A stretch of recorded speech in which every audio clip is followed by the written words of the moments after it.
잠언의 교훈은 계속됩니다. 이번 장은 특별히 정치적으로 또한 경제적으로 힘을 갖고 있는 사람들에게 교훈하는 내용입니다. 특히 이 본문은 히스기야의 사람들에 의해서 간접적으로 교훈되고 있습니다. 교훈받는 이 대상들은 바로 젊은 지도자들입니다. 앞으로 사회에 나가서 정치적인 일을 해야 될 사람들, 혹은 경제를 이끌어 가야 할 리더들에게 교훈하는 것으로 이 본문이 사용됩니다. 요즘 트렌드를 보니 소통이라는 단어가 중요한 것 같습니다. 그래서 정치권이나 경제인들 중에서 젊은 청년들이 많은 영향력을 발휘하고 있습니다.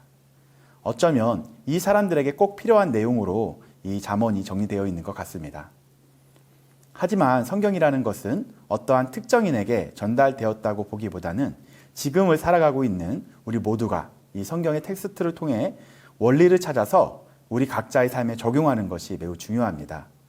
그래서 이 교훈을 요약해서 정리를 먼저 한 후에 각자의 자리에서 우리 모두가 적용하는 시간을 가지면 좋겠습니다.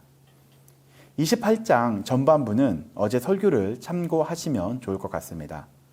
오늘 다룰 후반부 본문은 주로 재물과 가난에 대해서 비교하면서 다루고 있습니다.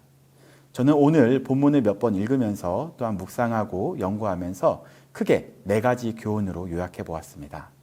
성실, 진실, 믿음, 구제라는 주제로 어떤 교훈을 하고 있는지 우리가 하나씩 살펴보도록 하겠습니다.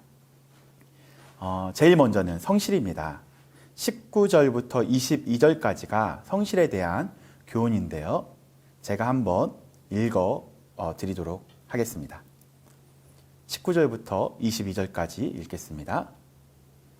자기의 토지를 경작하는 자는 먹을 것이 많으려니와 방탕을 따르는 자는 궁핍함이 많으리라. 여기서 말하는 경작하는 자는 히브리어 오베드라는 단어에서 나온 단어입니다. 오베드는 섬기다, 노동하다, 경작하다라는 동사 아바드를 분사화시킨 거죠.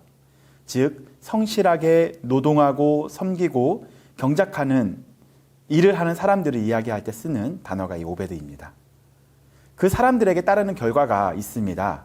그것은 먹을 것이 많으려니와 라고 이렇게 말해주고 있습니다. 즉 먹을 것, 빵에 충분히 만족하다라는 뜻을 갖고 있습니다. 성실한 자는 당연히 먹을 것으로 충분하겠죠. 그러나 잠언 기자는 당연한 것을 말해주고 있습니다. 반면 방탕을 따르는 자라는 뜻이 나오는데요. 그거는 문자적으로 해석하면 공허한 것을 추구하는 자라고 해석할 수도 있습니다. 이 안에는 헛되고 게으르고 가치 없는 것들을 따르는 사람들이 일컫는 말이기도 하죠. 그 사람들은 궁핍함이 많으려니와 라고 이야기해주고 있습니다. 결과로는 먹거리로 충분하다와 반대로 궁핍함에 만족하다라는 결과로 이어지는 걸 볼 수 있습니다. 이 성실함이라는 주제는 잠언에서 매우 중요하게 다루어지고 있습니다. 먹을거리로 충분할 것인가, 궁핍함에 만족할 것인가 매우 중요한 요소이기도 합니다. 제가 20절도 추가적으로 읽어 드리도록 하겠습니다. 20절은 다음과 같이 시작을 합니다. 20절 읽겠습니다. 충성된 자는 복이 많아도 속히 부하고자 하는 자는 형벌을 면하지 못하리라. 충성된 자는 복이 많다고 이야기하고 있고요. 속히 부하고자 하는 자는 형벌을 면치 못한다고 이야기하고 있습니다.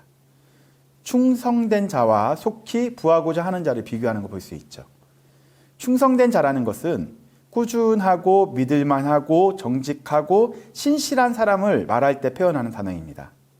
하지만 반대의 유형은 속히 부하고자 하는 자, 다시 말해서 성급한 자로 이야기하고 있는데요. 히브리어로 레츠라고 표현을 합니다. 성급하게 부자가 되려는 자를 이렇게 비교하면서 그 사람은 형벌을 벗어날 수 없다라고 이야기해주고 있는 거죠. 조급한 마음과 행동의 결과의 두 글자는 형벌입니다. 성급하게 부자가 될 수 있는 방법 중 하나가 바로 타협이라는 생각이 듭니다. 정치를 하는 사람이나 경제를 운영하는 사람, 그 사람들은 더 잘 알고 더 잘 할 수 있는 방법이기도 하죠. 그게 바로 뭐냐면요, 눈 감아주기입니다. 21절을 한번 읽어보도록 하겠습니다. 사람의 낯을 보아주는 것이 좋지 못하고 한 조각 떡으로 말미암아 사람이 범법하는 것도 그러하니라. 여기서 낯을 보아주는 것, 여기서 낯은 얼굴이겠죠. 얼굴을 보아주다. 이 보아주다라는 뜻은 사법적인 용어인데요. 동사 하카르에서 나온 겁니다. 즉 조사하다, 수색하다라는 의미가 있는 거죠. 즉 얼굴을 보고 이렇게 식별한다라는 의미가 있습니다. 얼굴을 보고 판결하는 거예요. 즉 빵 한 조각을 준 사람을 그 사람은 봐주고 아무것도 제공하지 않은 사람은 그 조사하는 방식으로 나눈다라는 거죠. 속히 구하기 위해서 한 끼밖에 안 되는 한 조각의 빵으로 얼굴 봐주기가 젊은 지도자들은 또한 그 봐주기가 젊은 지도자들과 우리 기독교인들은 지양해야 합니다. 속히 부하려는 목적이 있기 때문에 이러한 일들이 빈번하게 생기고 있는 것 같습니다. 더 나아가 22절 말씀도 읽어드리도록 하겠습니다. 22절 다 같이 읽어보겠습니다. 악한 눈이 없는 자는 재물을 얻기에만 급하고 악한 눈이 있는 자는 재물을 얻기에만 급하고 빈궁한 자에게로 임할 줄은 알지 못하느니라. 여기서 22절을 보게 되면요, 재물을 모으는데 몰두한 사람을 비판하고 경고하는 표현이 바로 이 표현입니다. 부를 추구했지만 도리어 어떻게 되냐면요, 궁핍함으로 끝나버리는 비참한 현실을 묘사하고 있는 거죠. 즉 성실하지 않는 자가 속히 부해지고 기득권에 들어가기 위해서 수단과 방법을 이렇게 가리지 않고 열심히 살아가는 사람들은 많은 유혹이 있을 것입니다. 그런 유혹들이 많다는 것을 잠언을 통해서 이야기해주고 있는 거죠. 성공이라는 자체는 죄가 아닐 수 있습니다. 그러나 성공이 목적이 되어 다른 것들을 모든 것을 수단화시키면 그 성공도 우상이 될 수 있을 것 같습니다. 두 번째 교훈은 정직이라는 주제입니다. 23절과 24절에는 어떻게 나오냐면요, 경책하는 자와 혀로 아첨하는 자로 비교합니다. 경책하는 자 그리고 혀로 아첨하는 자로 비교하고 있는 거죠. 경책하다라는 것은 훈계하고 꾸짖고 타이르기도 하는 행위입니다. 현실에서 이 잘못을 가리기도 하고요, 질책하는 모습을 표현하고 있는 건데요. 하지만 아첨하는 사람들은 많은 사람들이 환영을 하고 있습니다. 결과는 나중에라는 부사가 붙어서 진실을 끝내 어떻게 되냐면요, 오히려 정직한 자가 더 정직하게 말하는 것이 더 중요하다라고 교훈하고 있는 거죠. 거짓말로 하는 말센스보단 정직하게 이야기하는 것이 더 중요한 것 같습니다. 세 번째 교훈은 믿음입니다. 25절부터 26절은 여호와를 의지하는 자, 믿는 자 혹은 자기의 믿음을 믿는 자로 구분하고 있습니다. 이 구분을 하면서 지혜와 연결시키기도 합니다. 여호와를 믿는 자가 자기의 믿음을 믿는 자보다 더 지혜로운 자라는 것을 교훈하고 있는 거죠. 그 지혜는 어디까지 연결하는지 우리가 본문 말씀을 통해서 알아보도록 하겠습니다. 욕심이 많은 자는 다툼을 일으키나 여호와를 의지하는 자는 풍족하게 되느니라. 자기의 마음을 믿는 자는 미련한 자요, 지혜롭게 행하는 자는 구원을 얻을 자니라. 26절을 보니까요, 구원까지 이루는 걸 볼 수 있어요. 지혜롭게 행하는 자가 구원을 얻을 것이다. 여호와를 믿는 자가 바로 지혜로운 자인 거죠. 25절에 뭐라고 말하냐면 욕심이 많은 자가 나오는데요, 욕심이 많은 자는 다툼을 일으킨다라고 이야기하고 있습니다. 이것은 마음이 교만하여 제어가 되지 않은 상태를 이야기하고 있는 거죠. 그러나 이 욕망에서 자유로운 사람이 있습니다.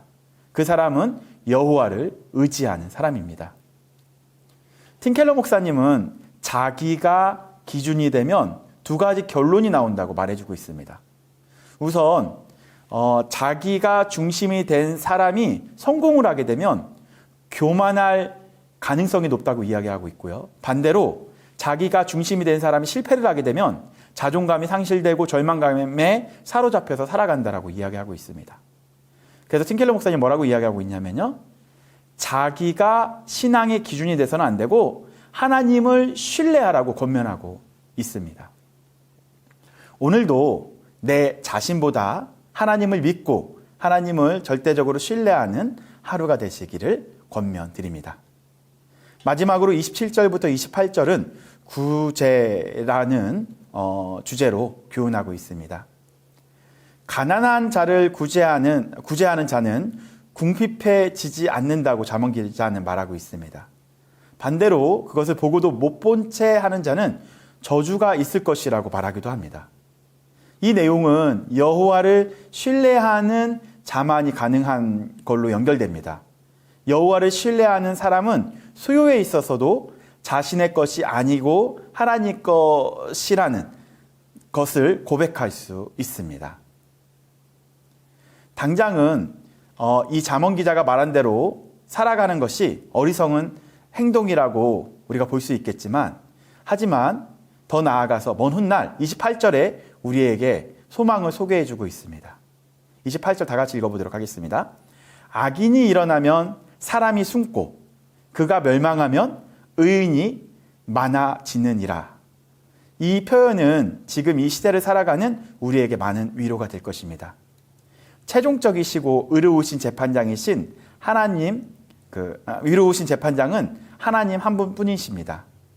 그분이 최종적으로 심판하시는 그날에 이 모든 것이 드러나기 때문입니다. 그렇기 때문에 우리 성도는 성실하게 행하고 정직하게 살아가며 하나님을 절대적으로 믿고 이웃을 사랑하며 살아가는 것이 가장 지혜로운 방법입니다.